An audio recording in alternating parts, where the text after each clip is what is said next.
Assalamualaikum warahmatullahi wabarakatuh.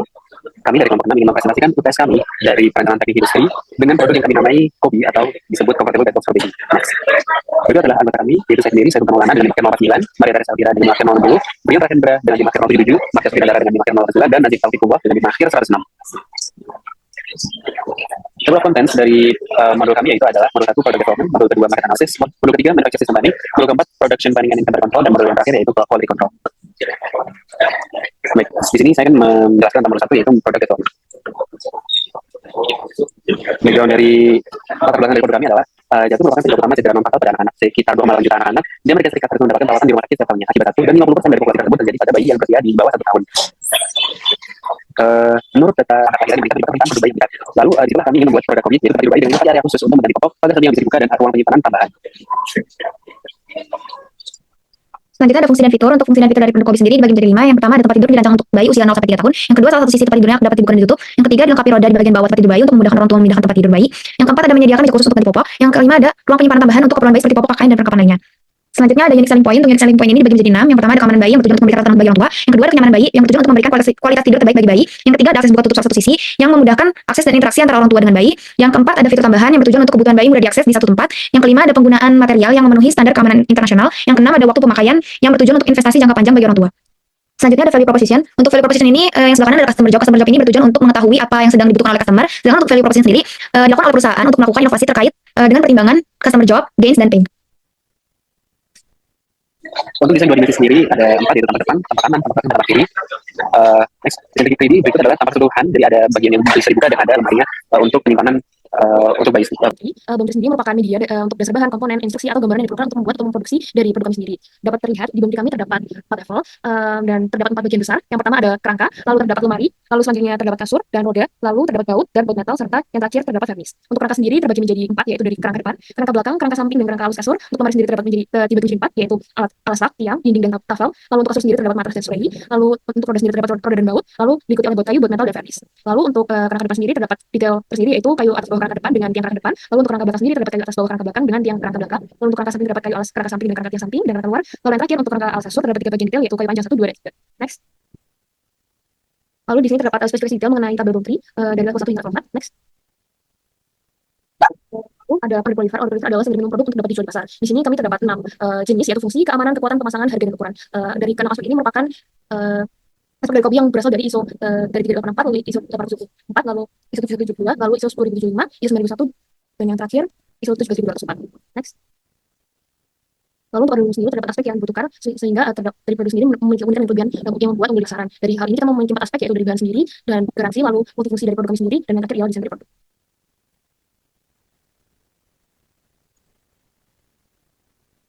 Berikut merupakan logo dari perusahaan kami.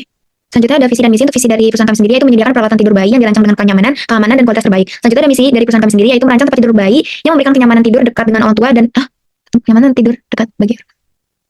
Selanjutnya ada misi dari perusahaan kami yaitu merancang tempat tidur bayi yang memberikan kenyamanan tidur dekat bagi orang tua dan bayi sehingga memperkuat ikatan emosional tanpa mengesampingkan aspek keselamatan. Kedua, ada memastikan orang tua dapat lebih mudah mengawasi dan menjaga bayi di malam hari atau menenangkan tanpa perlu meninggalkan tempat tidur yang membantu meningkatkan kualitas tidur baik bagi bayi maupun orang tua.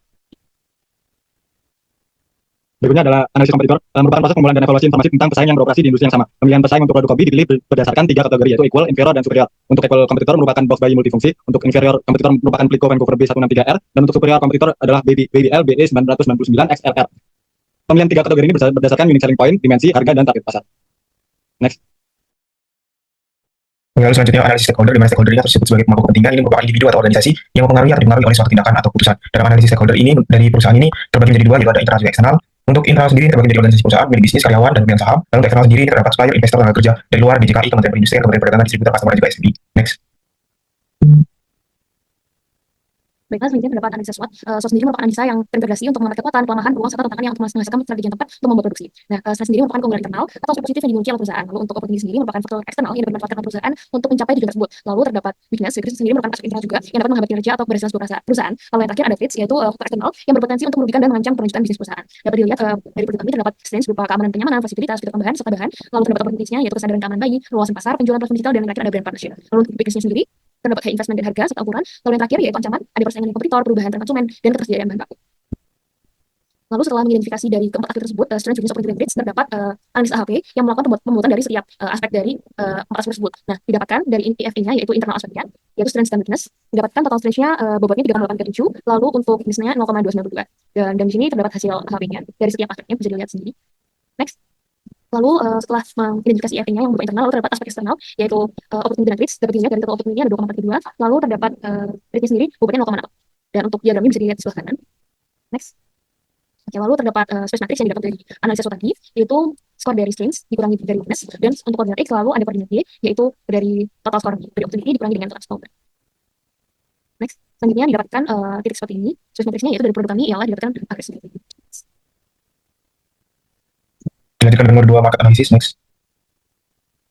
Dimulai dari first customer, di mana ini merupakan daftar kebutuhan dan keinginan pelanggan untuk mendukung dalam proses pengembangan produk. Untuk first customer dari perusahaan ini menggunakan Google Form yang terdiri dari beberapa pertanyaan yang mengacu dari faktor-faktor yang telah ditentukan. Terdapat 10 faktor, yaitu diantaranya ada fungsi, keamanan, kekuatan, kemudahan pemasangan, harga. Next.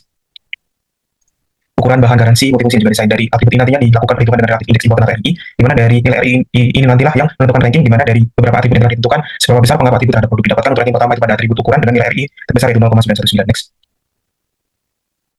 Selanjutnya ada planning matrix benchmark kompetitor, merupakan matriks yang dapat memberikan serta mengevaluasi kinerja dari atribut pada produk kopi dengan produk yang dianggap superior, yaitu BBL, BE 999 XLR.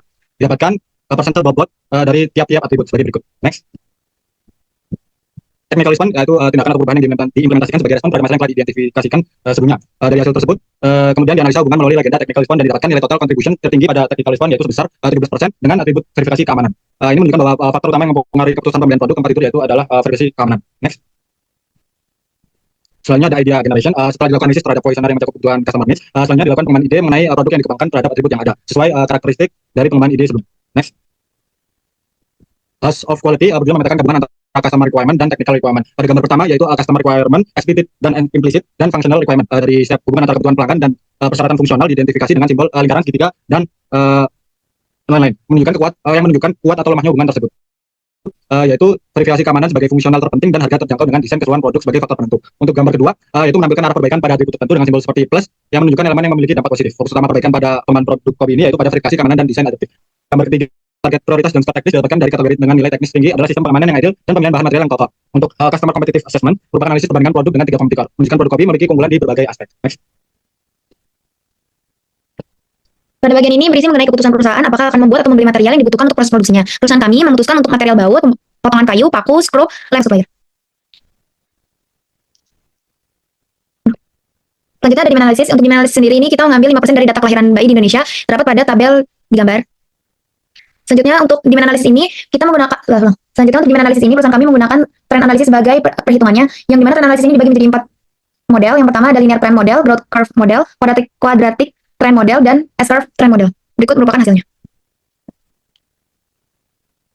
Dari hasil perhitungan tersebut, perusahaan menggunakan hasil perhitungan dari quadratic trend model karena dari pengolahan data memiliki nilai market terkecil, sehingga didapatkan forecast sebagai berikut. Selanjutnya untuk supply versus demand pada tahun 2024 sendiri, masing-masing komponen memiliki kebutuhan material yang akan digunakan selama 1 tahun ke depan, serta kapasitas produksi dari pihak supplier. Berikut adalah perhitungan market share planning. Berikut merupakan market share planning yang didapatkan dari perhitungan sebelumnya dari forecast yang telah dilakukan. Berikut adalah hasilnya. Lanjut. Berikut adalah market share di mana kami menghitung kompetitor superior, equal, dan inferior dengan superior sebesar 20%, equal sebesar 15%, dan inferior sebesar 10%. Lalu kami mendapatkan sisa marketnya. Sisa market didapatkan dari penjualan produk keseluruhan dikurangi dengan total dari kompetitor. Berikut adalah hasil dari sisa market. Market share planning bagian produk market share didapatkan untuk menghitung berapa sih untuk bagian produk market share kami menghitung berapa market yang akan didapatkan untuk produk kami yaitu kopi. Perhitungan ini didapatkan dari incremental demand, okay.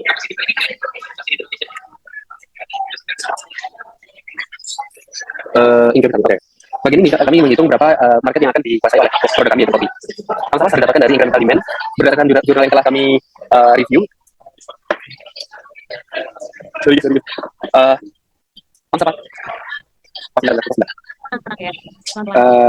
Market share planning pada bagian produk market share adalah perhitungan di mana kami akan menghitung berapa market yang akan dikuasai oleh kopi. Pada tahun 2024 kami memiliki target sebesar 4% dan akan meningkat sebesar 2-4%. Pada tahun 2024 kami ingin menguasai 4% dan di akhir pada tahun 2033 sebesar 30%. Pada akhir tahun 2033 kopi akan memberi target produksi sebesar 104.943 unit. Next.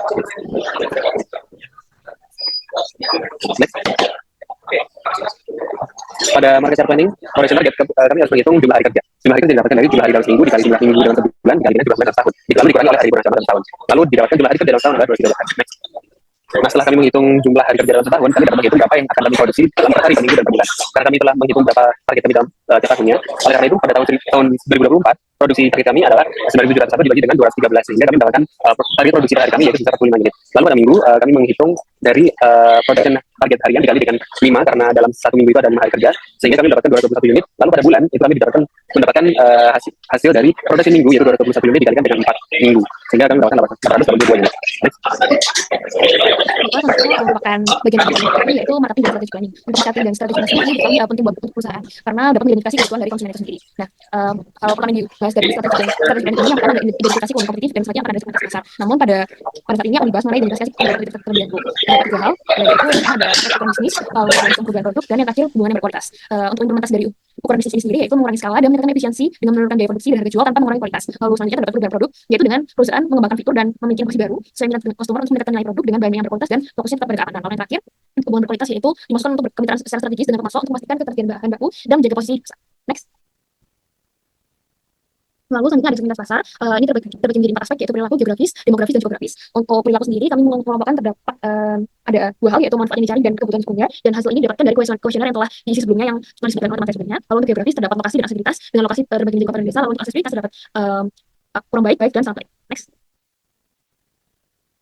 Lalu untuk segmentasi geografis terdapat 2 aspek, yaitu kesadaran pemilihan, yaitu sebelum bayi lahir atau sudah bayi lahir, dan nilai kepercayaan, yaitu minimal risiko atau penggunaan jangka panjang. Lalu terdapat demografis, yaitu dari usia yang ada dari kurang dari 25 tahun, lalu 25-90 tahun, lalu yang terakhir ada lebih dari 40 tahun. Lalu untuk jenis kelamin, yaitu tentu laki-laki dan perempuan, dan terdapat total pembuatan dari setiap segmentasi pasar. Next.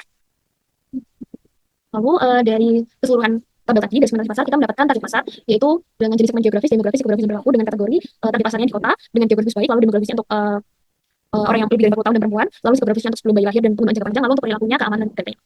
Lalu dapat diketahui bahwa di grafik ini posisi pasar sekarang Kopi berada di bawah BBL atau merupakan produk superior. Hal ini menunjukkan bahwa sebenarnya Kopi sudah cukup dapat bersaing di pasar, namun perlu adanya peningkatan.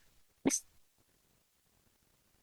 Lalu setelah itu terdapat ada strategi 8P, yaitu produk, price, place, promotion, people, process, physical evidence, dan productivity. Implementasinya mungkin bisa dibaca dari detail tersebut. Next. Lalu terdapat marketing planning dan cost yang sekiranya kami perkirakan untuk dari 2024 hingga 2023 yang terbagi menjadi 8P, yaitu aspek tersebut, dan terdapat perkiraan harga dapat dilihat di tabel ini untuk tiap tahun. Next. Lalu ini untuk tahun selanjutnya. Pada modul 3, manufacturing system planning. Next. Komponen breakdown dan raw material alternatif. Produk Kopi terdiri dari 8 komponen utama, yaitu yang memiliki spesifik dimensi dan fungsi masing-masing yang memastikan stabilitas dan keamanan untuk bayi. Dalam pemilihan bahan material dari tiap komponen, produk Kopi memiliki 2 alternatif sebagai berikut. Sebagian besar produk Kopi memilih bahan kayu mahoni karena memiliki karakteristik yang kuat dan serta tahan lama, serta memiliki bersertifikat FSC. Kemudian pemilihan material untuk roda menggunakan double caster karena efektif menyerap guncangan dan getar. Next. Dalam pembuatan produk Kopi melalui berbagai proses produksi, yaitu diperoleh 2 alternatif dalam pemilihan mesin pada masing-masing proses. Yang proses pertama itu pemotongan kayu menggunakan gergaji pita, pemotongan kayu silinder menggunakan CNC router, pemotongan milling menggunakan CNC milling, pengeboran menggunakan drilling manual, pengamplasan menggunakan wire bell sander machine, pengeleman kayu menggunakan manual glue gun, perakitan menggunakan manual labor. Sumpah ini salah. Harusnya proses chart. Boleh nggak diganti? Mohon maaf. Tahu kan? Ya, aku belum buka itu operation processor. Saya buka. Proses start. Nggak kelihatan lagi. Aku tambah modul 3 dulu. Nggak usah jelasin panjang-panjang guys, ini masih modul 3. Ya. Ini sumpah OPC nggak dijelasin. Baiklah, berikutnya terdapat operation process start. Di sini terdapat ada beberapa proses yang harus dilewati, dapat secara linear atau dan juga dapat secara paralel. Di sini terdapat proses, lalu ada transportasi, lalu juga pengecekan, dan yang terakhir ada pengemasan. Next. Lalu di sini terdapat customer, lalu management analyst, lalu divisi purchasing, lalu untuk tim produksi sendiri ada juga dari warehouse, perakitan, dan quality control yang pada akhirnya akan kembali lagi ke customer. Next. Lalu terdapat flow production chart, mungkin sedikit berbeda dari yang sebelumnya, namun ini lebih ke 4 divisi ini dijelaskan tulisnya masing-masing dari mulai hingga selesai, mungkin dapat dibaca sebagai berikut. Next. Lalu terdapat perhitungan cycle time, rumusnya sebagai berikut dan perhitungannya seperti ini. Untuk tabelnya dari ini sendiri dapat dihitung melalui terdapat cycle time, lalu juga terdapat production rate yang rumus production ini sendiri tergantung dari jenis flow produksi dari setiap proses. Next. Dapat diketahui terdapat 28 proses. Selanjutnya ada production capacity yang menggunakan rumus sebagai berikut dan hasilnya dapat dilihat pada tabel. Selanjutnya ada MTTR dan MTBF. Untuk MTTR sendiri itu merupakan pembagian dari total machine time dibagi dengan frekuensi kegagalan, sedangkan untuk MTBF yaitu total downtime machine dibagi dengan frekuensi kegagalan. Untuk masing-masing berikut merupakan hasil dari perhitungan tersebut. Untuk beberapa workstation itu didapatkan langsung dari jurnal. Selanjutnya, setelah menghitung MTBF dan MTTR, akan didapatkan nilai availability sebagai berikut. Selanjutnya akan didapatkan nilai actual production rate sebagai berikut. Untuk utilization sendiri itu didapatkan dari nilai Q dibagi dengan nilai PC, sehingga didapatkan nilai utilization sebagai berikut. Selanjutnya ada manufacturing lead time yang didapatkan menggunakan rumus sebagai berikut, dan hasilnya sebagai berikut. Selanjutnya ada work in process dengan penggunaan rumus sebagai berikut yang hasilnya dapat dilihat pada tabel. Pada production target with effect rate, rumus yang digunakan adalah QJ sama dengan dikali sama QJ. Lalu untuk contoh perhitungannya sebagai berikut yang QJ, sebenarnya QJ dibagi 1 min QJ, lalu untuk pemotongan TAI 2024 didapatkan hasil dibagi 39 unit. Next. Ini adalah contoh perhitungan yang lengkap. Next. Untuk production capacity, rumus yang digunakan adalah PC sama dengan 1 min direct rate dikali SW kali ASH kali HOLP, keterangannya berdasarkan berikut. Lalu contoh perhitungannya pada pemotongan kayu dimasukkan direct rate 5%, lalu SY 3 dikali ASH 8 dikali dengan HOLP, yaitu 1,958. Lalu sama dengan misalnya nggak sih, SW-nya rumus yang digunakan adalah sebagai berikut. Lalu contoh perhitungannya pada pemotongan kayu, rumus yang digunakan sebagai berikut. Lalu dimasukkan direct rate, SW, ASH, dan HOLP, lalu didapatkan untuk production capacity pemotongan kayu adalah sebesar 44.696. Lalu berikut adalah contoh perhitungannya secara lengkap.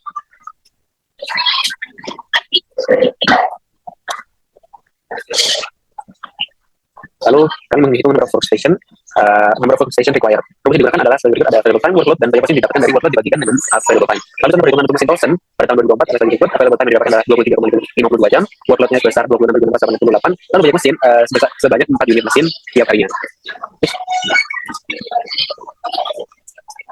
Berikut adalah number of workstation yang dibutuhkan atau jumlah mesin pada tahun 2024 hingga 2033. Next. Berikut kami menghitung energi yang operator required. Rumus yang digunakan adalah energi required sebagai jumlah mesin dari waktu penggunaan mesin jam. Lalu contoh perhitungan mesin Towson pada tahun 2024 adalah sebagai berikut: jumlah mesinnya dapat dikali dengan waktu penggunaan mesin per tahunnya dikali dengan KW tiap mesin per jam. Lalu didapatkan tiap tahun untuk mesin Towson 2024 sebesar 30.672. Lalu berikut adalah rangkuman dari kebutuhan jumlah mesin dan jumlah operator tiap tahunnya. Untuk hasilnya dapat dilihat pada tabel. Berbagai material handling ini merupakan suatu jenis transportasi yang digunakan dalam suatu perusahaan industri atau pabrik dengan tujuan untuk memindahkan bahan baku, barang setengah jadi atau barang jadi dari tempat awal menuju tempat yang telah ditentukan. Pada perusahaan ini material handling dibagi menjadi dua, yaitu ada concrete dan juga empalette. Next.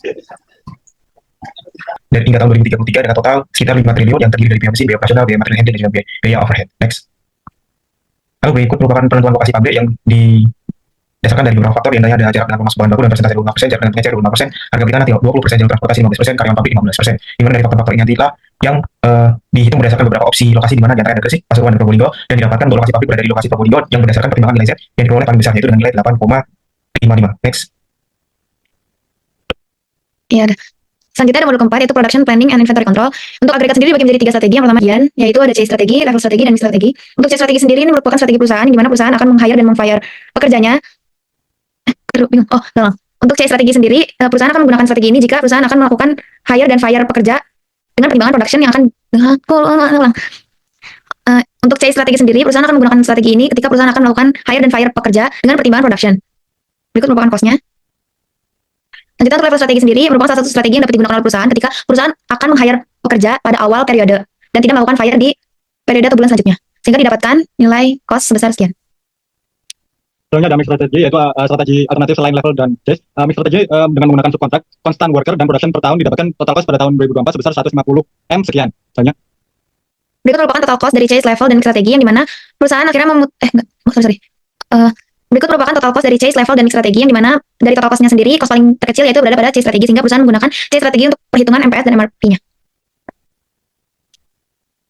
Lalu berikutnya merupakan MPS, terdapat forecast MPS. Next. Lalu selanjutnya terdapat customer order dan lokasi dari MPS. Terdapat dari bulan Januari hingga Desember dan ada detail per minggunya. Lalu juga untuk lot size yang diambil dari working capacity, working days, order. Next. Lalu di sini terdapat contoh MPS-nya, yaitu dari forecast, customer order, dan inventory MPS dan ATR sendiri. Di sini terdapat contoh yaitu hanya dari 3 bulan saja, dan pada tahun 2024, forecast MPS ini dilakukan hingga bulan Desember dari tahun 2024 hingga 2033. Dapat diketahui bahwa inventory masih nol dikarenakan masih di awal penjualan, lalu dilanjutkan dengan pengisian MPS yang dapat terlihat, lalu terdapat aktif juga. Next. Lalu untuk material requirement planning atau MRP terdapat di metode yaitu load for load, UQ, silver mill, unit cost, dan period balancing. Nah, untuk metode load for load sendiri adalah teknik dalam persediaan yang produsen rumus barang hanya sesuai dengan kebutuhan aktual tanpa menyimpan stok lebih. Berikut adalah pengerjaan pada tahun 2024 untuk LLC kayu atas bawah ke depan. Next. Next. Nah, untuk biaya order, sorry. Rumus yang digunakan untuk total biaya yaitu adalah berdasarkan dikali biaya order. Lalu contoh perhitungannya, karena pada tahun 2024, total biaya yang dikeluarkan untuk kayu atas bawah ke depan pada tahun 2024 adalah 12 kali order, lalu dikali dengan biaya ordernya yaitu 22.809.400, sehingga didapatkan harga 296.524.800. Lalu untuk total keseluruhan bagian didapatkan pada tahun 2024 totalnya yaitu sebesar 4.846.736.000 rupiah. Next. Lalu berikut adalah rangkuman untuk keseluruhan tahun dari 2024 sampai 2023 dengan rumus yang digunakan yaitu biaya produksi dan biaya order ditambah biaya penyimpanan, sehingga pada biaya produksi didapatkan nilai sekian. Bisa dilihat pada tabel. Next. Dapat dari akar 2 dikali jumlah produk dikali dengan jumlah penyimpanan dan diper holding cost. Untuk bintang-bintang sendiri ini sudah dijelaskan oleh dijelaskan sebelumnya. Di sini terdapat tabelnya. Yang di bintang ini merupakan EOQ yang akan dipakai untuk perhitungan MRP. Next. Sebelumnya kita mengetahui bahwa terdapat 21 komponen yang didapatkan dari BOM3. Untuk perhitungan ini hanya menggunakan salah satu komponen dari tahun 2024 saja. Sama seperti lot for lot, namun perbedaannya terdapat key atau EOQ itu sendiri. Jadi apabila terdapat permintaan akan diselesaikan dengan EOQ yang sudah dihitung dan maka terdapat holding cost yang cukup besar. Next. Next. Baiklah, ini merupakan salah satu contoh. Yang kiri ini merupakan perhitungan dari total 21 komponen untuk tahun 2024. Dapat dilihat. Maaf. Ini merupakan total dari perhitungan EOQ ini sendiri. Untuk yang sebelah kiri merupakan tabel dari perhitungan EOQ untuk salah satu komponen yaitu kayu atas bawah ke depan. Dapatkan dari total order dan total holding cost. Lalu dari kanan ini terdapat total dari keseluruhan komponen dari 21 komponen. Next. Selanjutnya ada part period balancing. Ada part period balancing di mana dia dibagi 4 step. Yang step pertama sendiri yaitu masukkan nilai lot size, gross requirement, schedule receipt, project on hand, dan net requirement. Untuk step keduanya sendiri akan menghitung nilai EPP yang dimana didapatkan dari order cost dibagi dengan holding cost. Selanjutnya untuk step ketiga sendiri, setelah diketahui nilai EPP sendiri nanti akan dijadikan perbandingan dengan holding cost. Ketika holding costnya sudah melebihi nilai EPP, maka pada periode tersebutlah pemesanan akan dilakukan. Untuk step keempat sendiri akan dimasukkan plan order receipt dan plan order release dari hasil perhitungan iterasi EPP tersebut. Berikut merupakan contoh perhitungan dengan metode Silvermeer berdasarkan rumus yang telah dicantumkan dalam slide. Ini merupakan contoh perhitungan berdasarkan salah satu komponen yaitu kayu atas bawah kerangka depan pada tahun di 2024. Next. Metode list unit cost, perhitungan metode ini serupa dengan metode Silvermeer. Yang membedakan adalah pembagian dengan jumlah total unit yang diminta selama periode tersebut, sehingga didapatkan pada total tahun 2024 sebesar 4,8 M sekian. Next. Sorry, gue kedengeran ya? Ulang. Tadi udah saya tekan next. Oke. Selanjutnya adalah metode list unit cost. Metode ini serupa dengan metode Silvermeer yang membedakan adalah membaginya dengan jumlah total unit yang diminta selama periode tersebut, sehingga didapatkan pada tahun 2024 total cost sebesar 4,8 M sekian. Next. Berikut merupakan modul 5 pada bagian quality control. Next. Ada bagian quality control diawali dengan quality dimension yang dilakukan berdasarkan beberapa quality dimension yang telah ditentukan, yaitu ada performance. Dan performance ini quality karakteristiknya dibagi menjadi 2, kekuatan dan juga keamanan, dengan unit quality karakteristiknya berupa kilogram dan juga sentimeter. Lalu ada juga yang merupakan future yang merupakan quality karakteristiknya menggunakan fleksibel. Next. Lalu ada reliability dengan quality karakteristiknya berupa retakan. Lalu juga ada conformance ini dengan quality karakteristiknya berupa dimensi berat untuk dimensi dengan satuan meter untuk satuan kilogram. Lalu ada durability yaitu dengan kokoh atau kukuh, ini merupakan satuannya dengan MPa. Next. Lalu ada serviceability dengan karakteristiknya berupa return. Lalu juga ada estetik dengan karakteristik berupa warna, juga bersih quality dengan karakteristik fungsional. Next.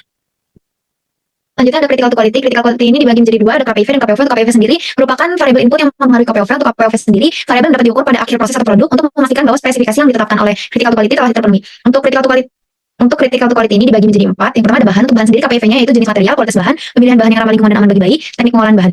Untuk KPOV-nya yaitu kekuatan dan ketahanan material, bebas dari zat berbahaya, dan finishing bahan yang halus hingga aman untuk bayi. Yang kedua ada garansi. Untuk KPIV-nya sendiri yaitu kebijakan garansi yang disediakan oleh perusahaan seperti lamanya garansi, syarat dan ketentuan dan lain sebagainya. Untuk KPOV-nya sendiri yaitu tingkat kepuasan customer terkait klaim garansi. Selanjutnya ada multifungsi. Untuk KPIV-nya sendiri fitur tambahan yang dirancang seperti salah satu sisi yang dapat dibuka dan lain sebagainya. Material atau komponen tambahan yang memungkinkan penyesuaian seperti roda dan buat kayu untuk bongkar pasang. Ya, selanjutnya untuk KPOV-nya yaitu fleksibilitas fungsi tambahan dan kepuasan customer terkait fitur-fitur multifungsi yang tersedia.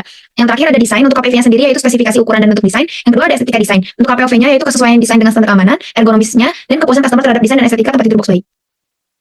Berikut merupakan critical to quality tree-nya. Selanjutnya ada defect tolerance and description. Bertujuan untuk mengidentifikasi dan menetapkan toleransi terhadap cacat pada setiap dimensi dan karakteristik yang telah ada, sehingga didapatkan tabel defect tolerance sebagai berikut. Next. Setelah menetapkan toleransi, kemudian problem identification, umumkan 5M plus 1E pada masing-masing quality dimension dan karakteristik. Setelah dilakukan problem identification ini, problem identification divisualisasikan menggunakan fishbone diagram sebagai berikut. Next. Baiklah, terakhir dari modul ini adalah melakukan manajemen kualitas. Kita mengetahui bahwa manajemen kualitas penting untuk perusahaan dikarenakan dengan manajemen kualitas dari produk sendiri, maka kebutuhan konsumen akan semakin terpenuhi. Nah, di sini kualitas manajemen itu terbagi menjadi 4 bagian, yaitu yang pertama ada quality objective, dilanjutkan dengan quality policy, lalu selanjutnya ada prosedur, dan terakhir ada certification. Next. Oke, yang pertama ada quality objective dan quality policy. Seperti diketahui di modul 1 sebelumnya, quality objective sendiri terdiri dari satu tujuan yang dimiliki perusahaan. Nah, ini kami ambil dari visi perusahaan. Lalu untuk quality policy sendiri, ini kami ambil dari misi perusahaan, yaitu bagaimana agar kegiatan yang dilakukan untuk mencapai quality objective sendiri atau visi itu sendiri. Next. Sebelumnya, oke. Dikarenakan quality policy kami punya hanya 2, maka kami membedakan quality policy ini menjadi satu aspek dari 3 hal. Jadi terdapat totalnya ada 6 quality policy. Bisa dibaca dari lampiran berikut. Next. Lalu untuk quality prosedur, apa saja hal yang benar-benar bisa dilakukan untuk melaksanakan quality policy itu sendiri. Nah, di sini juga terdapat PIC atau divisi-divisi dari yang sudah disebutkan di modul 3 sebelumnya, dan mostly terdapat dari quality control karena merupakan manajemen kualitas, dan tapi juga terdapat dari divisi pembelian dan divisi perakitan. Untuk penugasannya bisa dibaca sebagai berikut. Next. Lalu setelah mengetahui prosedur apa yang harus dilakukan, lalu tujuan itu apa, selanjutnya dilakukan sertifikasi. Nah, kualitas sertifikasi ini sebenarnya berguna untuk memastikan kembali bahwa manajemen kualitas yang dimiliki perusahaan ini memang berdasarkan sertifikat-sertifikat baik internasional atau nasional yang telah ada. Nah, mungkin bisa dilihat detailnya ada dari standar internasional dan standar nasional. Sebagai berikut. Oke, next. Baik, pada modul 6 akan bahas terkait panjang organisasi dan SD. Next. Pada bisnis life cycle ini merupakan pengembangan suatu bisnis dari waktu ke waktu yang umumnya terdiri dari 3 tahap, yaitu introduction, growth, dan maturity stage. Untuk introduction sendiri nanti akan terbagi menjadi 2024 dan 2025, yang mana peningkatan market share-nya itu 2024 4%, 2025 6%, dan karakteristik peningkatan market share kurang dari sama dengan 6% dan fokus pada pemasaran dan pengeluaran. Lalu untuk growth stage ini di tahun 2026 itu peningkatan market share 8%, dan di tahun 2027 peningkatannya di 12%, dengan karakteristiknya peningkatan market share di kurang dari sama dengan 15%, dan fokus pada penurunan produksi dan biaya untuk pengembangan capital. Lalu untuk maturity stage di tahun 2028 hingga tahun 2033, dengan karakteristiknya ini peningkatan market share yang lebih dari 15%, dan peningkatan mulai konstan karena fokus pada pengembangan. Next. Lalu ada job analisis yang merupakan analisis di setiap jabatan, jadi baik dalam job description dan job specification, di mana job description ini nantinya meliputi deskripsi pekerjaan, tanggung jawab, key responsibility, chain of command, dan pengambilan kisaran gaji. Lalu job specification ini meliputi spesifikasi pendidikan, pengalaman, pengetahuan, training, kepelatihan, keterampilan, kemampuan, dan job karakteristik. Next. Ini merupakan introduction stage sebagai contoh di direktur utama dari salary-nya 17 juta sampai 20 juta, departemen executive manajemen untuk job code-nya 1000, untuk job summary-nya dan key responsibility sebagai berikut. Lalu untuk job specification-nya terdiri dari pendidikan, pengalaman, pengetahuan, training, keterampilan, kemampuan, dan job karakteristik. Next. Lalu pada bagian introduction juga terdapat job title-nya sales staff, rekomendasi salary-nya di 3 juta sampai 3 juta setengah, dan departemen sales marketing, job code-nya itu SMM1, dengan terms of employment-nya itu kontrak. Dan untuk job summary-nya juga job specification-nya terasa begini. Next. Lalu pada bagian growth stage ini job title-nya itu business of consumer atau B2C, sales staff ini rekomendasi salary-nya 3 juta sampai 3 juta setengah, departemen sales marketing, job code-nya itu SMM1, terms of employment-nya itu kontrak. Untuk job summary, key responsibility-nya sebagai berikut, dan untuk job specification sebelah kanan terdiri dari pendidikan, pengalaman, pengetahuan, training, keterampilan, kemampuan, dan job karakteristik. Next. Lalu pada bagian growth juga ini job title-nya itu under house manager, dengan rekomendasi salary-nya 3 juta sampai 4 juta. Untuk departemen supply chain, job code-nya SCM1, terms of employment-nya itu kontrak. Job summary, key responsibility, dan job specification-nya tertera di dalam tabel. Next. Lalu pada bagian register ini sebagai contohnya security, di mana rekomendasi salary-nya 3 juta sampai 4 juta, departemennya health and safety, job code-nya itu HSEM4, term of employment-nya itu outsource. Untuk job summary, key responsibility, dan job specification-nya terdapat pada tabel. Next. Terus yang juga sebagai contoh pada research ini research and development manager dengan rekomendasi salary-nya 10 juta sampai 15 juta, departemen research and development, job code-nya ini R&D, term of employment-nya ini permanen. Untuk job summary, key responsibility, dan job specification-nya terdapat pada tabel. Next. Baik, itu adalah jenis struktur organisasi yang akan menjadi pilihan bagi perusahaan. Terdapat 3, yaitu functional department, product departmentalization, dan matrix departmentalization. Yang akan dipilih oleh perusahaan adalah pilihan pertama yaitu functional, karena produk kami masih bahannya satu produk, sehingga jenis struktur organisasi yang pertama adalah struktur yang cocok bagi perusahaan. Kelebihannya adalah tidak membutuhkan beban yang signifikan, fleksibel, menggabungkan pekerjaan inti pada proyek, mempunyai banyak ekspertis pada tiap divisi. Lalu untuk perusahaan sendiri, membutuhkan fokus besar dan kerja kebingungan untuk melapor pada kepala divisi atau manajer proyek. Next.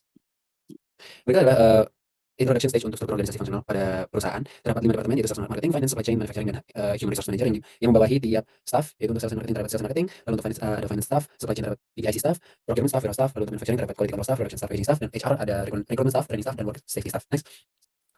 Lalu untuk growth stage terdapat beberapa divisi baru, seperti pada sales and marketing terdapat B2C sales staff dan product marketing. Lalu untuk supply chain terdapat warehouse manager, penambahan warehouse manager, dan penambahan material handling staff. Lalu pada manufacturing manager terdapat penambahan production manager dan 3 staff di bawah production staff, yaitu food fabrication, food polishing, dan assembly staff.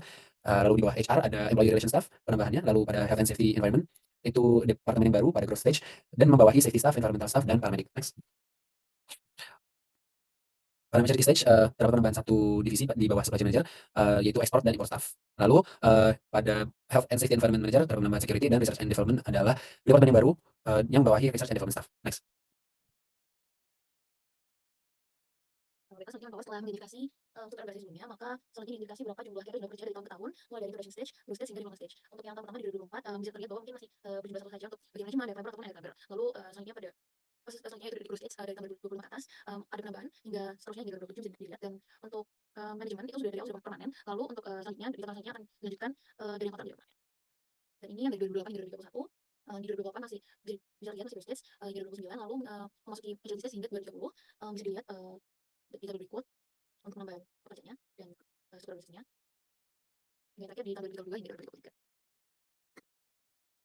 Berikut merupakan performance measurement di mana strategi objektif yang terakhir ditemukan pada fase bisnis life cycle dengan menggunakan pendekatan balance scoreboard, yaitu dengan sesuai visi dan misi perusahaan. Pada tabel BSC terdapat 4 perspektif utama, yaitu finance, customer, internal, dan inovasi dan learning.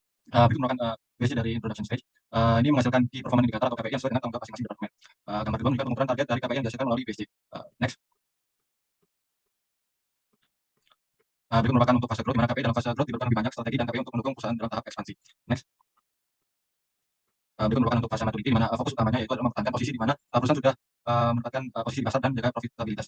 Penentuan KPI pada 3 stage ini pada dasarnya didasarkan pada kombinasi atau referensi yang relevan dan asumsi yang logis mendukung capaian tujuan strategis perusahaan. Next. Selanjutnya untuk gaji pokok pada tahun 2024 didapatkan berdasarkan gaji pekerja di Probolinggo pada tahun 2024 yang didapatkan di sumber yang telah dicari. Sehingga masing-masing divisi mendapatkan gaji sebagai berikut. Next. Next.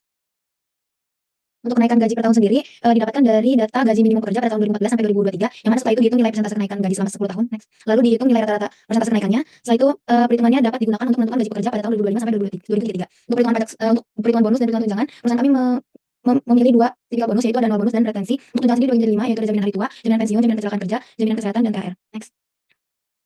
Selanjutnya ada perhitungan pajak yang dimana diawali dengan menghitung perhitungan bruto dan biaya jabatan, lalu melakukan pemeriksaan lapisan penghasilan kena pajak. Next. Lalu setelah itu melihat status PTKP masing-masing individu yang nantinya didapatkan nilai penghasilan neto yang mana nantinya akan digunakan untuk perhitungan PPh selama setahun. Next. Berikut merupakan contoh rekap dari pajak untuk divisi Human Resource. Berikut rekap gaji, tunjangan, bonus, serta pajak yang dihasilkan pada tahun 2024.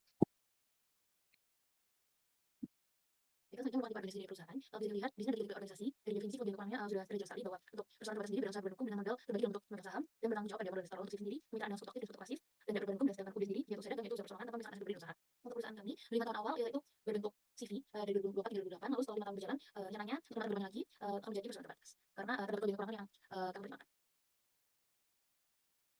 Dan ini merupakan modul 7 yaitu membahas mengenai perencanaan fasilitas.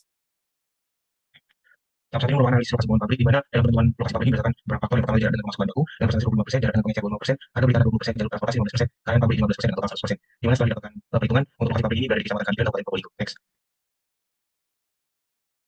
Berikut merupakan perhitungan dari lokasi Probolinggo, di mana untuk jarak dengan pemasukan baku dengan skor 6, jarak dengan pengecar dengan skor 8, harga beli tanah dengan skor 10, jalur transportasi dengan skor 9, dan karyawan pabrik dengan skor 10, di mana untuk alasan-alasannya tertera pada tabel. Next.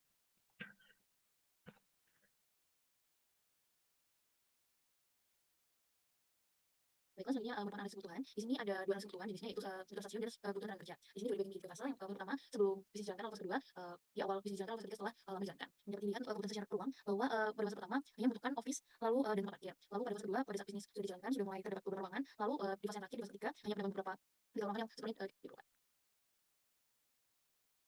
Lalu selanjutnya untuk kebutuhan tenaga kerja ini juga disesuaikan dari modul sebelumnya. Bisa dilihat di fase pertama ada beberapa yang masih nol dan juga di fase kedua dilanjutkan beberapa detail lalu ditambahkan di fase ketiga. Lalu untuk penjelasan analisis kebutuhan fasilitas dan 12, sebagai contoh pada stasiun pemotongan akan dibagi menjadi 3 fase, yaitu fase pre-construction. Lalu di dalam fase pre-construction itu terdapat beberapa fasilitas yaitu mesin dan rak kayunya itu sendiri. Nah, sebagai contoh pada fase pre-construction luas total yang dibutuhkan itu sebesar 6,9 meter kuadrat dan ukuran ruangan yang dibutuhkan sebesar 10,5 dikali 11. Lalu untuk fase operasional luas total menjadi 10,69 dan pada fase development luas total menjadi 21,5. Akan tapi ukuran ruangan tetap sama. Lalu untuk stasiun milling luas total sebesar 16,29 meter kuadrat. Lalu untuk ukuran ruangan 13,2 dikali 16. Untuk fase operasional luas total berubah menjadi 36,76 meter kuadrat dan ukuran ruangan menjadi 13,2 kali 16. Lalu untuk fase development juga meningkat menjadi 72 untuk luas total dan ukuran ruangan tetap di 13,2 kali 16. Next. Berikut juga masih contoh untuk stasiun pengeplasan dan pembuangan limbah. Next.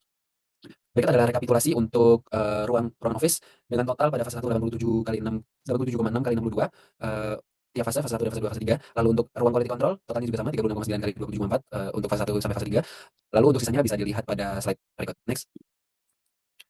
Berikut adalah rekapitulasi untuk toilet, musola dan kafetaria. Untuk detailnya bisa dilihat pada slide. Next. Selanjutnya ada ARC sendiri dibagi menjadi 3 fase seperti pada sebelumnya. Untuk fase pertama perusahaan hanya memiliki area office dan area parkir karena di fase ini belum terjadi kegiatan produksi di pabrik. Untuk area office sendiri memiliki 11 ruangan di dalamnya, sedangkan untuk area parkir terdapat 5 area yang masing-masing memiliki deskripsi kedekatannya seperti pada gambar. Next. Next. Selanjutnya untuk fase operasional merupakan proses ketika proses produksi telah berjalan dalam suatu perusahaan di mana pada fase ini terdapat area pabrik keseluruhan, area produksi, QC, warehouse, office, dan area parkir. Next. Next. Next. Next. Next. Next. Next. Untuk fase development sendiri sama seperti pada fase operasional, hanya dibedakan pada area office yang dimana terdapat tambahan divisi. Next. Next. Next. Next. Baiklah, selanjutnya setelah melaksanakan identifikasi melalui ARJ, lalu diidentifikasi kembali melalui ARD. Nah, berdasarkan ARJ tadi, di sini ada beberapa garis yang perlu diperhatikan untuk membaca ARD, yaitu bisa dilihat untuk mutlak dengan 5 garis berwarna merah, lalu untuk samping berdekatan kuning dengan 4 garis, penting dengan 2 garis warna hijau, cukup warna biru dengan 1 garis, lalu tidak ada garis, sedangkan tidak indikasi berdekatan dengan garis warna coklat. Selanjutnya, seperti ARD sebelumnya, dibuatlah tabel ARD dan bisa dilihat di proses sebelumnya, lalu dari proses ini bisa dibuat diagram ARD. Dan ini di ARD Office di fase 1 dan fase 2 sama karena tidak membutuhkan penambahan yang terlalu signifikan. Untuk ARD Office seperti ini berdasarkan kode garis yang telah dijelaskan sebelumnya. Lalu ini juga untuk ARD tidak ada perubahan dari fase 1 hingga fase 3 dan ruangannya sedikit, jadi bisa terlihat bahwa hubungan antara waktu. Lalu ini untuk ARD Office sendiri karena mungkin komponen lumayan banyak, jadi di sini terlihat adanya ruangan dan proses value atau kode garis dari kode sendiri. Ini di fase 2 dan fase 3, karena di fase 1 untuk kode sendiri belum ada. Selanjutnya sama seperti ARD pabrik di fase 1 tidak ada, jadi di ARD produksi sendiri langsung di fase 2 dan fase 3 dan hanya ada 5 ruangan dan bisa dilihat kode garis atau prosesnya seperti ini. Lalu setelah itu ada quality control, ini juga cukup simpel. Lalu di fase 2 itu sama seperti sebelumnya, dan di fase pertama untuk warehouse sendiri. Lalu untuk Office mungkin cukup kompleks karena juga banyak komponen di dalamnya, ada entitas di dalamnya, ada terbanyak ada sekitar ada 11 ruangan dan memiliki hubungan cukup kompleks, bisa dilihat proses value-nya dengan kode garis yang terlampir. Selanjutnya ada special relationship diagram yang merupakan salah satu alat visual yang menggunakan untuk memvisualisasikan hubungan antar ruangan. SRD ini adalah langkah lanjutan dari ARD yang fokus pada lokasi ruang fisik berdasarkan hubungan yang telah diidentifikasi dari proses lalu dan tabel ARD pada sebelumnya. Penggunaan dalam pengolahan special relation diagram ini menggunakan skala 1:100, di mana skala 1:100 berarti bahwa setiap satu unit diagram mewakili status unit di luas nyata. Berikut merupakan visualisasi SRD dan hasil blok layout dari keseluruhan pabrik, mana pabrik memuat 9 ruang besar yang sudah dijelaskan sebelumnya. Dari SRD tersebut, ruang besar produksi dan warehouse ditempatkan di pendampingan untuk alur logistik yang efisien. Dan quality control berada dekat dengan produksi yang sesuai dengan pemasaran langsung. Kemudian fasilitas umum seperti toilet, musola, kafeteria terhubung dengan ruang-ruang kerja, tetapi secara tidak signifikan menunjukkan pendekatan. Next. Berikut merupakan ruang besar produksi, yang mana alurnya dimulai dari milling, pemotongan pengelasan dengan pembuangan limbah yang dapat dijangkau di seluruh stasiun utama. Next. Berikut untuk ruang besar quality control, yang mana hubungan yang antar stasiun, assembly, QC part, dan pengemasan, sementara office diberi jarak yang cukup untuk misalkan produksi dan administrasi. Next. Berikut merupakan ruang besar warehouse dengan storage ditempatkan berdekatan dengan loading unloading untuk efisiensi handling produk. Next. Berikut merupakan untuk ruang besar office, perempatan ruangan departemen saling berdekatan untuk interaksi yang intensif, serta ruangan-ruangan pendukung seperti toilet, meeting room, dan working space. Next. Berikut untuk ruang besar parkir yang memuat parkir mobil, bis, truk, motor, dan pos satpam dan juga toilet. Next. Berdasarkan ARC dan ARD yang sudah dijelaskan sebelumnya, output-nya akan kami masukkan ke dalam software block plan yang digunakan khusus untuk menentukan lokasi untuk penentuan fasilitas tersebut, ruangan-ruangan. Jadi pada warehouse dihasilkan layout 5 layout, yaitu pada layout pertama dengan skala 0,3, layout 2 0,05, dan 3 sampai 5 sebesar 0,7. Dari kelima layout tersebut yang digunakan adalah layout yang ketiga karena adjustment score-nya yang paling besar yaitu 0,7 dengan layout yang seperti ini, material handling yang paling atas, lalu warehouse office dan storage yang di bawahnya, dan loading dan unloading di bawah warehouse office dan storage. Next. Lalu pada quality control terdapat 5 layout yang dihasilkan, lalu yang digunakan adalah layout yang kedua karena score yang paling tinggi yaitu 0,96. Lalu untuk lokasinya terdapat QC yang terletak pada nomor 1, pengemasan pada nomor 3, assembly pada nomor 2, dan QC office pada lokasi keempat. Next.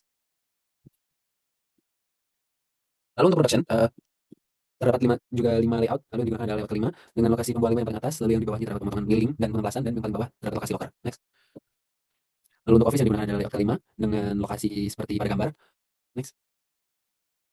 Terus selanjutnya untuk desain riset berdasarkan layout dari topeng yang telah dipilih, ini merupakan hasil desain dengan model 3D untuk hasil desain office bagian atas. Di belakang ada hasil desain warehouse, lalu di bawahnya ada hasil desain kafeteria, workshop, dan juga musola. Lalu di sebelah kanan ini merupakan hasil desain dari produksi. Next. Ini merupakan tampilan secara keseluruhan dari pabrik sendiri yang terdiri dari berbagai ruang besar. Next. Baiklah, selanjutnya setelah mengidentifikasi seluruh startup pabrik, maka dilakukan kalkulasi biaya untuk menghitung biaya apa saja yang perlu dikeluarkan untuk membangun pabrik itu. Dimulai dari tahun 2024 di golongan A, ini tentu saja daftar harus perlu bangunan gedung dan strategi bisa dilihat. Lalu untuk golongan B, ini untuk pembangunan dari masing-masing ruangan sendiri, ada dari produksi office, parkir, warehouse, QC, kafeteria, toilet, hingga musola. Lalu untuk golongan C, seperti problem perebutan dari meja kerja, lalu meja tamu, meja manajer, kursi, palet, sofa, toilet, terus seperti waktu event, terus laci dan tempat tidur, dan menghasilkan grand total sebesar di bawah ini. Untuk 2024 dikarenakan baru pertama kali perusahaan dibangun, maka menghasilkan total paling banyak di antara tahun-tahun lainnya. Selanjutnya dari 2025 hingga 2029 ini dikelompokkan berdasarkan fase yang telah diidentifikasi sebelumnya, karena kami juga mengidentifikasi keperluan berdasarkan fase tersebut dari periode 2025 hingga 2029 dan 2030 hingga 2033. Bisa dilihat ini kira-kira penambahannya tuh di golongan C semua, dan itu lebih ke perabotan karena seperti kita baiklah, selanjutnya pertama delapan yaitu rancangan jaringan data. Pertama kami identifikasi Fulgen Framework dulu. Terdapat 2 jenis aktivitas, yaitu yang pertama ada support activities dan yang kedua ada plan activities. Untuk yang support activities sendiri terdapat 4 kategori, yaitu infrastruktur, misalnya dengan pengelolaan proses dan keamanan dan pengawasan ketat. Lalu yang kedua ada technical development, yaitu inovasi desain untuk kenyamanan dan keamanan yang optimal. Lalu ada human service management, yaitu seperti contoh implementasi dan pemulihan karyawan. Lalu ada procurement, itu untuk penyediaan bahan baku yang ramah lingkungan dan kualitas. Lalu untuk yang plan activities sendiri terdapat 5 faktor, yaitu pertama ada inbound logistik, yaitu pembelian bahan baku dan kualitas. Lalu terdapat operations, berdiskusi sebagai internal yang modern. Lalu terdapat logistik, distribusi dan pengawasan yang aman. Yang keempat ada marketing and sales, terdapat riset pasar untuk membangun konsumen. Lalu terdapat promosi juga di media digital. Lalu yang terakhir terdapat service, yaitu seperti adanya layanan pernah jual, program validasi, lalu asuransi produk. Nah, dan ini semua dilaksanakan untuk memenuhi kebutuhan konsumen. Nah, selanjutnya ada strategi. Diketahui bahwa terdapat dua fungsi yang fungsional dan inovatif. Terdapat perbedaan yaitu mungkin bisa dilihat dari aspek-aspeknya. Dari variasi, kalau fungsional itu udah, lalu untuk inovatif tinggi, untuk stok tinggi ada terbatas, nah untuk fungsional sangat inovatif banyak. Lalu penambahan permintaan berisi fungsional, sedangkan inovatif sudah berisi kurang persediaan. Kelebihannya kalau mengenai biayanya fungsional tuh sama kurang biaya, sedangkan yang inovatif tidak penting dan potong perizinan fungsional udah dari inovatif tinggi. Mungkin secara umum bisa diketahui bahwa fungsional lebih fokus untuk bagaimana produknya secara berkelanjutan setelah inovatif lebih menarik, namun untuk jangka waktunya relatif lebih pendek. Nah, untuk produk kami itu lebih ke arahnya fungsional karena bisa dilihat dari berbagai aspek, karena produk kita memiliki variasi yang rendah, tapi produksi dengan baik. Lalu untuk stok ini terbatas karena fokusnya kembali ke efisiensi dan stabilitas produk. Lalu untuk pengembangan produknya mudah diprediksi, lalu pengembangannya mungkin pengembangan stabil. Lalu untuk kelebihan bersedia, untuk kelebihan persediaannya tuh risiko besar cenderung rendah. Lalu menekan biaya produksi mencapai tujuan kompetitif. Lalu yang terakhir untuk keuntungan publik cenderung mungkin sedikit, namun keuntungan tujuannya. Lalu selain fungsional dan inovatif tadi, terdapat efisien dan responsif. Nah, ini mungkin bisa diidentifikasi melalui bisa dilihat ada 6 aspek, yaitu lokasi, inovasi, inventory, transportasi, pasokan, dan terakhir ada produk development. Bisa dilihat perbedaan dari dua strategi ini. Untuk efisien itu lebih dekat dengan pusat distribusi, lalu untuk responsif dengan pasar, lalu untuk efisien terbatas, fokusnya pada efisiensi, sedangkan untuk responsif tinggi tapi fokusnya pada produk yang lebih beragam. Ini sebenarnya sebelas dengan strategi inovatif tadi. Lalu untuk efisien ini persediaannya rendah, sedangkan responsif persediaannya tinggi. Transportasi menggunakan transportasi hemat biaya dengan efisien, dan responsif itu lebih menggunakan kecepatannya. Lalu untuk pasokan stabil, sedangkan responsif itu lebih fleksibel, dan produk development itu jangan ada perubahan dari waktu, sedangkan yang responsif itu jangan ada. Sebenarnya apabila memilih produk yang inovatif secara langsung akan muncul strategi yang responsif, sedangkan untuk fungsional secara langsung akan melakukan strategi efisien. Maka produk kami dari perusahaan kami memakai strategi efisien. Aspek-aspeknya alokasi sudah dijelaskan sebelumnya, dikarenakan lokasi kami pada area yang tidak sulit diakses, lalu inovasinya terbatas, namun produksi lebih baik. Lalu untuk penyimpanan kita fokus menjaga stok yang memadai, transportasinya pengiriman optimal. Untuk pasokannya memiliki hubungan dengan pemasaran secara berkepanjangan, lalu untuk developmentnya terbatas untuk mempertahankan kualitas supaya tetap berfungsi dengan baik. Baik, untuk jenis Baik, lalu terdapat 6 jenis strategi distribusi yang akan menjadi pilihan bagi perusahaan. Itu pertama, manufacturer storage with direct shipping. Dengan definisi perusahaan produksi langsung mengirimkan produk ke konsumen tanpa perantara. Lalu yang kedua, manufacturer storage with direct shipping dan in-transit merge. Definisinya sendiri yaitu perusahaan produksi langsung mengirimkan produk konsumen. Jika terdapat item berbeda dari berbagai lokasi akan diintegrasikan dalam perjalanan sehingga pelanggan menerima semua barang dalam satu pengiriman. Lalu yang ketiga adalah distributor storage with carrier delivery. Perusahaan mengirimkan barang dari gudang menuju konsumen menggunakan kurir. Lalu yang keempat, distributor storage with last mile delivery. Penyimpanan disimpan pada distributor atau retailer yang mengirimkan langsung ke konsumen tanpa perantara. Lalu yang kelima, manufacturer distributor storage with customer pickup. Itu penyimpanan disimpan pada pabrik atau distributor, lalu pelanggan mengambil barang pada lokasi pabrik atau distributor. Lalu yang keenam, retailer storage with customer pickup, yaitu penyimpanan disimpan pada pengecer, lalu pelanggan mengambil barang pada lokasi pengecer tersebut. Untuk sektor dan service sektor dapat dilihat langsung pada slide. Next.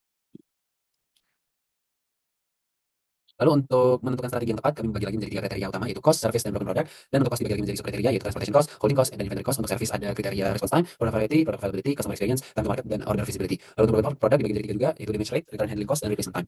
Lalu kami menggunakan AHP atau Analysis Hierarchical Priority. Untuk priority ketiga kriteria utama didapatkan hasil bahwa service mendapatkan priority 73% dengan ranking pertama, lalu untuk ranking kedua itu cost dengan priority 18,9%, dan priority ketiga itu broken product dengan priority 8,1%. Konsistensi masih di bawah 15%, berarti priority ini dapat diandalkan dan tidak tidak ambigu seperti itu. Next.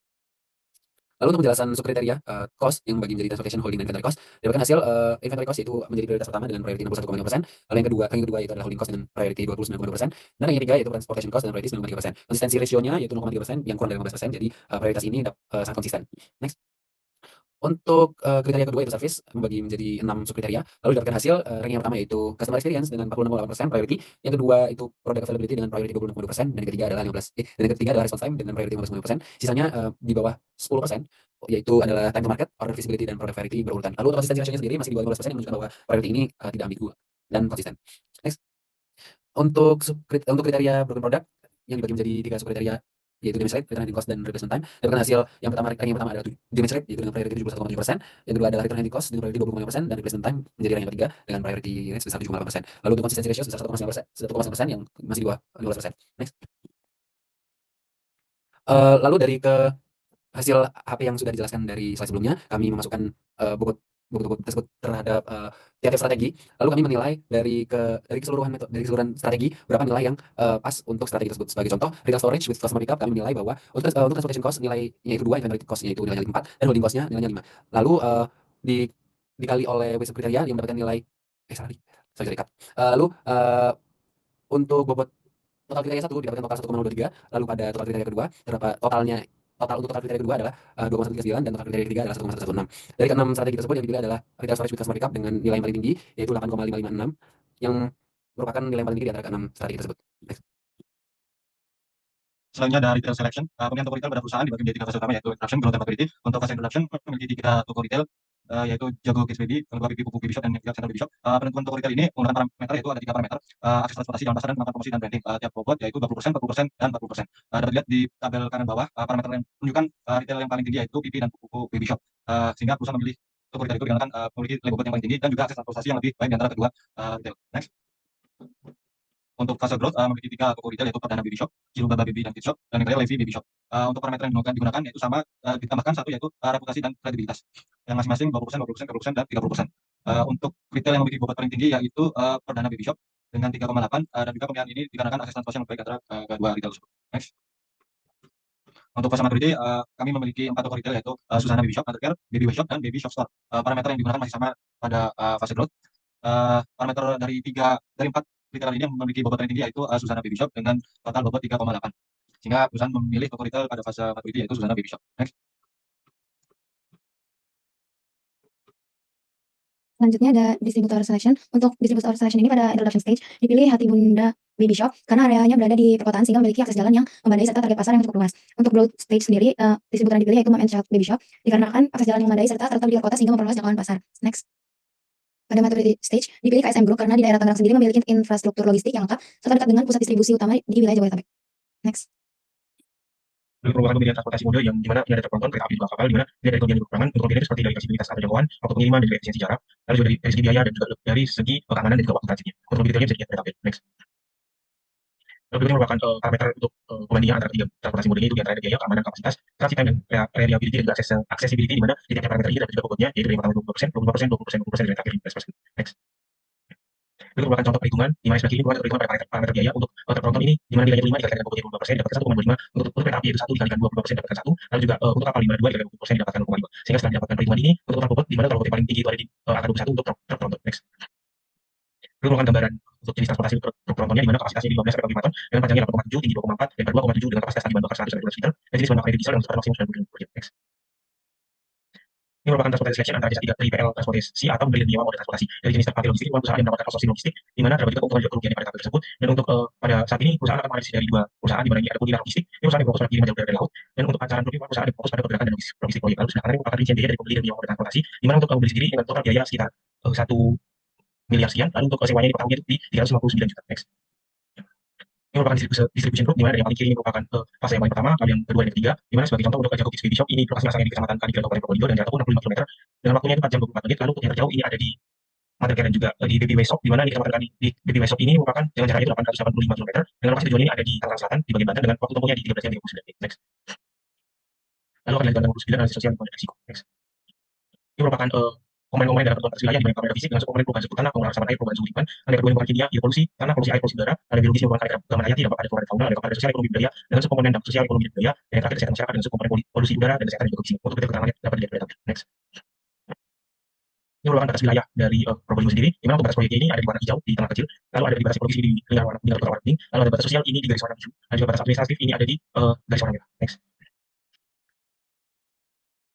Lalu merupakan dampak sosial dan lingkungan pada fase rekonstruksi, di mana tahapan awal dari rekonstruksi yang fokus pada persiapan rencana proyek, di mana untuk aspek lingkungan sebagai contoh aspek lingkungan dengan tipe dampak yang negatif, aktivitas lingkungan pembangunan pabrik dengan dampaknya itu ada polusi udara, terus lalu polusi suara penggunaan lahan untuk perusahaan, resiko rusaknya infrastruktur jalan, lalu material perceceran dan juga mengurangi daya resapan. Untuk yang lainnya dapat dilihat pada tabel. Next.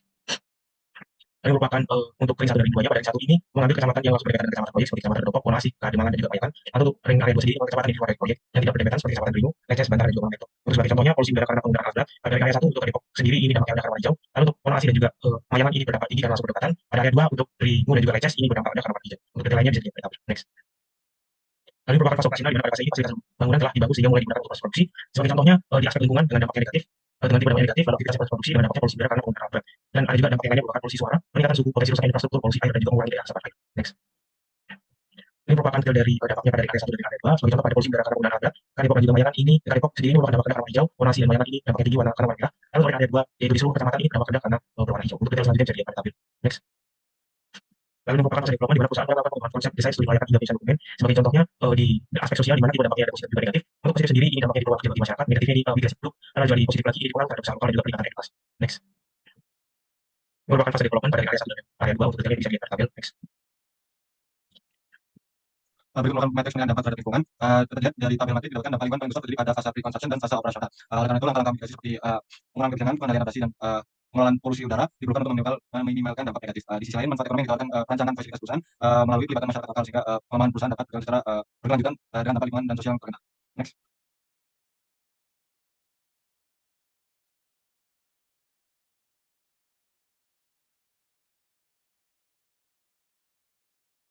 Selanjutnya ada manajemen risiko yang dimana pertama mengidentifikasi risiko yang dibagi menjadi 6. Risiko yang pertama yaitu ketidakstabilan nilai tukar sehingga dapat mempengaruhi harga produk di pasar internasional. Yang kedua ada keterlambatan datang raw material yang dibutuhkan. Yang ketiga ada perubahan regulasi impor. Yang keempat ada ketidakpatuhan supplier terhadap standar keberlanjutan yang ditetapkan. Yang kelima ada ancaman keamanan dan kebocoran data akibat sistem digitalisasi. Yang keenam ada kecelakaan kerja pada karyawan produksi. Next.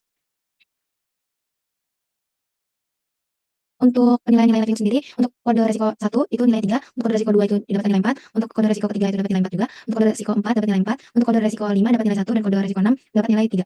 Next. Lanjutnya untuk nilai konsekuensinya untuk risiko pertama mendapat nilai 4, risiko kedua mendapat nilai 4, risiko ketiga mendapat nilai 4, risiko keempat mendapat nilai 2, risiko kelima mendapat nilai 5, untuk risiko keenam dapat nilai 4. Next. Selanjutnya ada evaluasi risiko yang dimana didapatkan nilai risk score yang dihasilkan berdasarkan nilai likelihood dan nilai konsekuensinya. Untuk risiko pertama didapatkan nilai 12, risiko kedua didapatkan nilai 16, risiko ketiga didapatkan nilai 3, risiko keempat didapatkan nilai 8, risiko 5 didapatkan nilai 5, dan risiko keenam didapatkan nilai 12. Next. Berikut merupakan risk mappingnya. Next. Selanjutnya ada penanganan risiko. Untuk risiko pertama, bentuk penanganan risikonya masuk ke dalam kategori reduce yang dimana perusahaan akan meningkatkan harga jual di pasar internasional untuk mengantisipasi peningkatan nilai tukar uang. Untuk risiko kedua masuk ke bentuk penanganan risiko void yang dimana perusahaan mencari supplier alternatif terdekat dan mempercepat proses pemesanan bahan baku. Next. Untuk risiko ketiga, bentuk penanganan risikonya di reduce juga perusahaan berkolaborasi dengan pihak logistik dan pengawal administrasi agar lintas barang mudah dikeluarkan serta memiliki staf ekspor impor yang ahli. Untuk risiko keempat, bentuk penanganan risikonya itu transfer di mana perusahaan mengalihkan tanggung jawab kepada supplier dengan membuat perjanjian atau kontrak kepatuhan keberlanjutan. Next.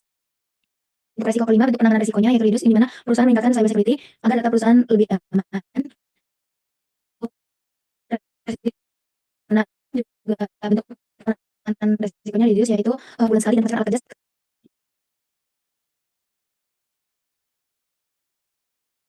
Karena saat ini dalam rencana dan nilai dampak, di sini ada beberapa aspek yang tadi disebutkan sebelumnya, dan terdapat perkiraan biaya yang harus dikeluarkan oleh perusahaan. Bisa dilihat ada beberapa kolom dari tiap fase dari konstruksi, yaitu dari sebelum perusahaan dibuat. Seperti contoh pertama dari aspek lingkungan, dampaknya berdampak negatif karena dua hal bisa berdampak negatif positif. Lalu aktivitasnya seperti membangun pabrik, deskripsi kegiatannya seperti kegiatan bangunan yang menggunakan alat konstruksi ringan maupun berat untuk mengerjakan proses pembangunan pabrik tersebut. Lalu dampaknya itu karena ada bangunan pabrik ini bisa seperti polusi udara, polusi suara, penggunaan lahan, penunjukan infrastruktur jalan, material berceceran, dan yang terakhir ada mengurangi daerah resapan air. Lalu untuk rencana pengelolaan lingkungan atas dampak yang telah disebutkan itu, misalnya untuk polusi udara dan penggunaan alat berat dengan segala emisinya yang rendah. Lalu untuk polusi suara ada pembatasan kerja dan penggunaan peran suara. Lalu untuk penggunaan lahan bisa menyediakan area hijau sekitar pabrik. Lalu penunjukan infrastruktur jalan bisa dengan pemasangan perbatasan jalan. Lalu material berceceran bisa membersihkan area konstruksi. Lalu untuk mengurangi daerah resapan air bisa menjadikan daerah resapan tambahan. Lalu untuk melakukan rencana pengelolaan lingkungan ini akan bersama dengan pihak terkait yang bisa mengelola, yaitu risiko lingkungan hidup, terus Bapeda, PU, dan internal manajemen atau dan konsultan. Lalu targetnya bisa dilihat misalnya mengurangi emisi, lalu memastikan posisi suara di bawah batas, lalu memastikan area hijau, menjaga kondisi jalan, memastikan daerah berceceran dan penyediaan daerah resapan. Perkiraan biayanya bisa dilihat mulai dari 100.000 hingga 500.000. Dan ini yang saya sebutkan dari aspek lingkungan saja. Namun ada aspek-aspek lain seperti sosial, kesehatan masyarakat, lalu selanjutnya di fase operasional seperti sebelumnya ada tiga aspek yaitu sosial dan masyarakat dan berada di 2024 hingga 2029. Sebenarnya beberapa ada yang sama, tapi ada juga yang berbeda karena mengalami perubahan. Bisa dilihat dari aspek hingga perkiraan biayanya dan tahunnya. Lalu yang terakhir ada di fase development, bisa dilihat sebagai berikut dari 2023 hingga 2023. Untuk rencana CSR terdapat beberapa program yang dibagi untuk tiap fase, yaitu rekonstruksi, operasional dan development. Untuk rekonstruksi terdapat workshop dan pelatihan. Lalu untuk operasional ada penghijauan, pendidikan, pemberdayaan ekonomi, kesehatan masyarakat, dan pembangunan infrastruktur lokal. Lalu untuk development ada kemitraan dengan komunitas dan pendidikan juga yang lanjut dari fase sebelumnya. Untuk tujuan, sasaran, rencana kegiatan, tahun dan estimasi biaya dapat dilihat di slide. Next. Selanjutnya setelah mengidentifikasi dari CSR dan penanganan AMDAL, untuk totalnya kira-kira di atas sini dan didapatkan dari 10 tahun totalnya sebesar 201, kira-kira kurang lebih 200 juta. Ini stop sih nggak sih? Tinggal 4 menit. Finansial. Next. Yang pertama ada perhitungan inflasi. Untuk inflasi sendiri dapat dilihat pada tabel berikut. Next. Itu selanjutnya adalah ada perhitungan BHCT. Di sini menggunakan tiga perusahaan, yaitu untuk sebagai acuan yaitu Informa, Dewan Depot, dan IKEA. Di sini diidentifikasi dari liabilitas, equity, dan aset. Lalu dari aset ini dihitung dari liabilitas dan equity. Nah, untuk liabilitas dan equity ini dari mana? Dapat dari laporan tahunan untuk tiap perusahaan. Lalu didapatkan RD. Lalu dari keseluruhan RD dari tahun 2019 hingga 2023, sebelumnya untuk menghitung BHCT ini didapatkan butuh 5 tahun belakang, jadi dari 2003 hingga 2019. Lalu dari 5 tahun ini dicari rata-ratanya dari tiap perusahaan. Lalu dari average dari tiap perusahaan itu mendapatkan 50,9, dan equity ini dapat dari 100% dikurangi 5,9, jadi 4,1. Di sini juga terdapat book value dan return dari tiap perusahaan. Ini juga dapat dari website resmi dan dihitung beginning value dan ending value-nya dapat dari awal hingga tanggal yang paling atas untuk beginning value, lalu dari rata, lalu untuk yang ending value juga paling bawah, lalu dari rata dari tiga perusahaan. Terus dari tiga perusahaan ini mendapatkan slot di masing-masing perusahaan, lalu grade dari tiga perusahaan. Selanjutnya untuk mengkaji ini terdapat beberapa perhitungan yang harus dihitung. Yang pertama menghitung RM dan bisa dilihat dari ending value dan beginning value tadi. Beginning value dan ending value-nya rumusnya sebagai berikut yang dari rata, lalu terdapat perhitungan. Lalu terdapat perhitungan effective interest, bisa dilihat rumusnya sebagai berikut yang I ini, lalu debit interest atau ID bisa dilihat. Lalu yang terakhir setelah mendapatkan keseluruhan komponen bisa dihitung UHC-nya yang digambarkan sebagai ini, mendapat 7,51%. Lalu setelah mengetahui UHC-nya dicari minimum profit dari ketiga perusahaan. Nah, minimum profitnya bisa dilihat sebagai berikut, mendapatkan 5,3%. Lalu menghitung itu UHC ditambah minimum profitnya yaitu 7,3% ditambah 5,3% menghasilkan mas besar 16,7% yang selanjutnya akan dipakai untuk perhitungan. Oke, selanjutnya mengidentifikasi CBS yang pertama dari model cost. Ini diambil dari modul-modul sebelumnya di modul 3 sampai 4. Ini dilihat dari raw materialnya, dari kaki hingga kasur, untuk biaya materialnya ini yang di atas ini merupakan tabel di tahun 2024. Lalu dari 2024 tersebut didapatkan 1.047.100. Lalu habis itu diinflasi berdasarkan inflasi yang tadi sudah disebutkan, dan dihitung dengan jumlah produksi yang berasal dari forecasting dan total material dikalikan dari material hingga jumlah produksi melahirkan 11 ini selama 10 tahun. Lalu CBS yang kedua dan ketiga itu mengidentifikasi dari labor dan manufacturing overhead cost. Ini tadi di sebelumnya sudah dijelaskan mengenai gaji pegawai.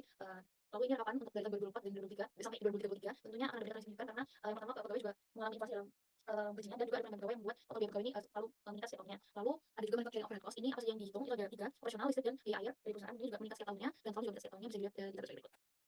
Lalu dari ketiga komponen tadi itu kalkulasinya dari material cost, dari cost di tahun, dan overhead cost bisa dilihat dari total CBS-nya, terus bisa dilihat dari jumlah produksinya berdasarkan informasi baru sebelumnya, dan dihitung CBS ini sebagai berikut. Untuk setiap tahun bisa dilihat di kolom paling kanan. Lalu setelah menghitung CBS-nya, kita bisa mendapatkan harga dan pendapatan. Bisa dilihat di kiri atas jenis biayanya dari case unit, mark dan mark price. Ini didapatkan dari mark price didapatkan dari CBS dikali mark, dan kita menentukan bahwa sales per tahun di tahun awal sebesar 1.500. Jadi terdapat keuntungan. Lalu karena mark price juga menambah setiap tahunnya, maka sales price juga tentunya menambah setiap tahunnya. Bisa dilihat untuk harga dari di awal kita dari 1.500 hingga 10 tahun depan bisa 20 juta.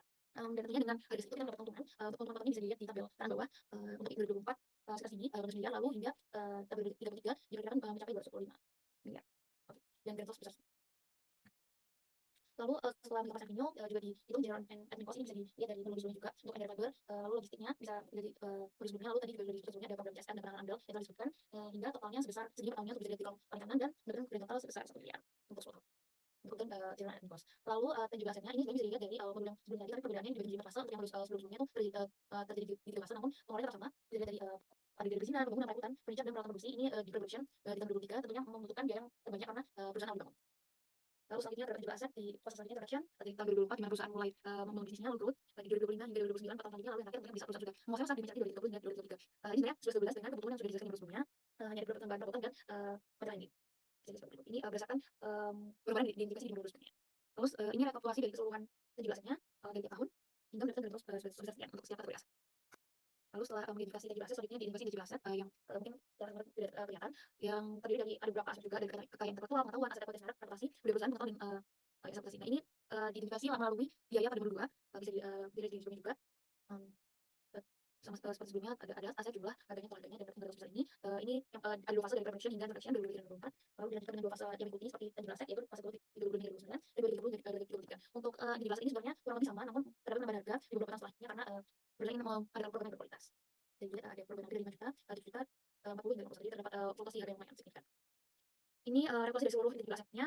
Mereka juga setiap aset sama seperti tangible asset dari production, duration, growth, maturity, bisa dilihat dari tahun, dan kemudian totalnya sekian. Untuk tangible asset tentunya mempunyai biaya yang lebih kecil daripada tangible asset. Setelah mengidentifikasi keseluruhan biaya, ini ada capex OPEX untuk tangible asset dan intangible asset digabung hingga mendapatkan total sebesar sekian. Bisa dilihat. Lalu untuk OPEX-nya dari production cost dan general administration cost bisa dilihat juga sebesar sekian. Lalu setelah dari tangible asset kami menghitung depresiasi menggunakan straight line method. Lalu pada straight line method didapatkan total depresiasi untuk keseluruhan aset yaitu sebesar 2,3 miliar. Next. Untuk decline balance method yaitu sebesar 2,5 miliar. Next. Lalu untuk sum of the years digit method yaitu sebesar 1,6 miliar. Lalu yang dipakai untuk nilai depresiasi yaitu menggunakan metode ini yaitu dengan sum of the years digit dengan 1,6 miliar. Next. Untuk amortization kami menghitung untuk intangible asset lalu menggunakan metode yang sama dengan depresiasi. Totalnya untuk straight line method ini sebesar 70 juta. Next. Untuk decline balance sendiri untuk amortization itu sebesar 105 juta. Next. Lalu untuk sum of the years digit method sebesar 91,8 juta. Lalu yang digunakan metode yang digunakan adalah straight line dengan nilai 70,4 juta. Next. Setelah menghitung depresiasi dan amortasi berikutnya dihitung untuk mulai biaya bisa dilihat di kolom kiri. Ada yang untuk 10 tahun, lalu ada juga yang untuk tiap tahunnya bisa dilihat dari 2023 hingga 2023 yang digunakan untuk perhitungan selanjutnya. Ada expense required, initial self funding, payment, drawdown, initial balance, dan sebagainya, dan mendapatkan investment sebagai berikut. Bisa dilihat seperti ini. Ini bersama perhitungan yang paling itu. Lalu untuk visibility analysis internal rate of return dengan net cash flow yang sebagai berikut, kami menentukan untuk PV positif itu menggunakan nilai 25% dan PV negatif 27,5%, dengan NPV akhir 3,7 miliar dan PV negatif itu sebesar negatif 672 juta. Lalu IRR-nya sendiri sebesar 27,12%, yaitu nilai yang bagus atau visible untuk perusahaan ini karena nilai IRR yang lebih besar daripada PV positifnya. Lalu untuk PV period PV periodnya itu sebesar 6 tahun. Next. Lalu untuk PVMAR dan CPV itu kami menggunakan 16,07 yang sudah dibahas sebelumnya. Lalu untuk IRR-nya sendiri itu sebesar 27,12%. Lalu IRR-nya sendiri masih lebih besar daripada persentase PV yang di atas yaitu sebesar 4%, yang berarti perusahaan visible, dan PV periodnya juga sama yaitu 6 tahun. Next. On sensitivity analysis pajak kami meningkatkan 5% dan penurunan 5%. Lalu untuk peningkatan 5% itu masih visible karena IRR-nya masih lebih besar. Lalu untuk payback period-nya 5 tahun, lalu untuk bis pajak sendiri itu juga visible dengan IRR yang 27,12% dan payback period 6 tahun, lalu untuk penurunan 5% masih visible dengan IRR 28,2% dengan payback period 6 tahun. Next. Lalu kami meningkatkan harga jual sebesar 5% dan menurunkan 5% dan didapatkan kesimpulan bahwa masih visible untuk seluruh hasilnya. Next. Dan untuk logistik cost kami juga meningkatkan 5% dan menurunkan 5% dan juga kesimpulannya itu masih sama, masih visible. Jadi untuk ketiga sensitivity analysis kami mendapatkan hasil yang visible. Sekian presentasi dari kelompok kami. Jika ada salah kata mohon dimaafkan. Wassalamualaikum warahmatullahi wabarakatuh.